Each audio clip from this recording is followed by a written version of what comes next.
Good Day's House Call.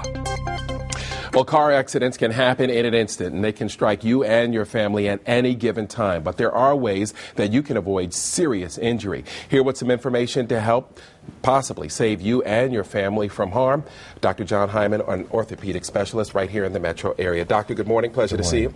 All right, let's get right to it. Spinal and knee injuries are the most common, but obviously we talk about seatbelts, but they can be part of the process that injures you as well as protect you. That's right. It's important to recognize that a proper fitting seatbelt is a significant factor in being safe in your vehicle. And, you know, some of us have large bellies or we might be small framed, and so the distance between us and the steering wheel can have a significant impact on whether or not the airbag has time to deploy and protect you, or whether you're too close to the steering wheel and actually can impact it, or your knees can hit the dashboard. So I wanted to make a point about seatbelts, if I might. Okay. So first of all, seatbelts, the front driver's seatbelt should have an abdominal part or a horizontal part, which really is supposed to fit over the pelvis. Okay. If it's up too high on the belly and you lurch forward, it can cause intra-abdominal injury. Okay. And then there's also a part that goes over your left shoulder if you're a driver. Okay. And if it's too close to your neck and you're hit from the right, the seatbelt can actually cut into your neck or jerk your neck. Oh, wow. Or if it's too low on your shoulder, when you lurch forward, it can injure your shoulder.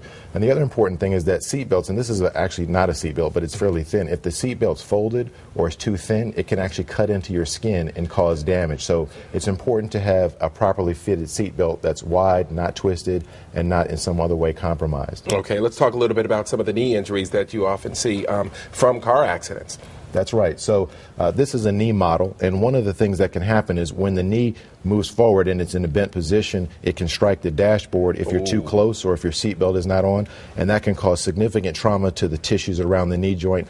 Sometimes even a knee that's twisted in an awkward way may become compromised. So knee injuries are fairly common. Also shoulder and elbow and hip, because if your knee hits the dashboard, then the force is transferred through your femur into the hip, and then holding onto the steering wheel, the wrists and the elbows. Yeah. And, you know, if you're hit from behind and you're holding onto the wheel, when the car goes forward, if your hand's still on the wheel, your shoulder can get dislocated out of the socket. So it's important to be able to position yourself if you have time, which obviously we don't always have time to think about those things. Absolutely. All right. Can I ask you real quick about the positioning of your headrest? Because I got hit from the back once, and my head was to the side of the headrest, and I always thought if my head had been up or if the headrest had been up a little higher and directly behind me, it may not have the injury may not have been as bad to my neck. That's absolutely right. Some older cars don't have headrests or headrests that are high enough, and it's absolutely important if you're in a seat that you have a headrest and your head be in front of it, because the impact can cause your neck to jerk one way or the other. And, you know, if you're hit from the back, fortunately the back and the front have more protection than the side of the vehicle does, but the headrest is critical in protecting you from more severe injury. All right, and of course if you have young children, you always want to get them in their protective car seats, and there's of course new legislation too for older kids getting into those car seats as well. So interesting information, good stuff for us. Thanks, Doc. Thank you, I appreciate it. What a pleasure.